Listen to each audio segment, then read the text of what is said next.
नमस्कार मंडळी, मी किशोरीज किचनमध्ये तुम्हा सर्वांचं अगदी मनपूर्वक स्वागत आहे.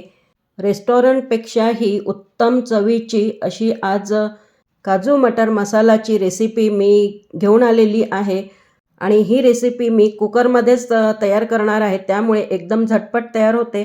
तर त्यासाठी एक मोठा कांदा, 2 टोमॅटो, काही कोथिंबिरीच्या काड्या आणि 5 ते 6 काजू घेतलेले आहेत. ते थोड्या तेलावर मी परतून घेतले. त्यानंतर ह्यामध्ये मी थोडे खडे मसाले घातले आहेत.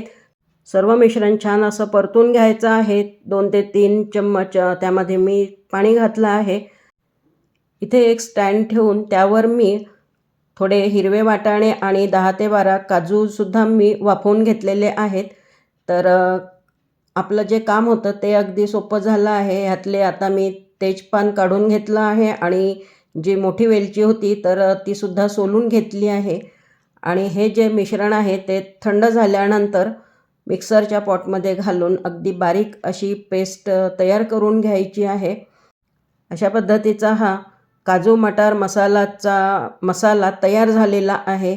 बघू शकता खूप क्रीमी आणि खूप छान असं टेक्स्चर आलेलं आहे मसाल्याला आणि वाटाणे आणि काजूसुद्धा छान वाफवले गेलेले आहेत, शिजले आहेत. कुकरमध्येच आता ही मी भाजी तयार करत आहे. तर त्यामध्ये 2 मोठे चम्मच तेल घातलं, थोडं जिरं घातलं आहे आणि मसाला छान असा परतून घेतलेला आहे.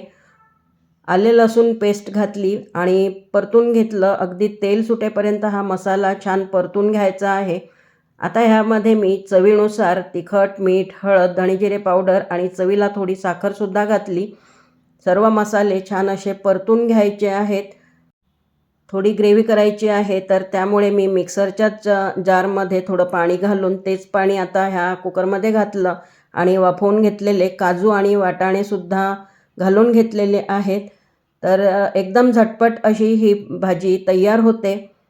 आता ह्यामध्ये मी 2 टेबलस्पून दही घातलं आहे. दहीऐवजी तुम्ही फ्रेश क्रीमसुद्धा घालू शकता. तर मस्त असा काजू मटार मसाला तयार झालेला आहे. वरून थोडी कस्तुरी मेथी, हिरव्या पातीचा कांदा आणि कोथिंबीर घातली आहे. मस्त असा हा काजू मसाला तयार झाला आहे. रेसिपी कशी वाटली आहे मला कमेंटमध्ये सांगा. आवडली असेल तर लाईक करा, शेअर करा. थँक्यू.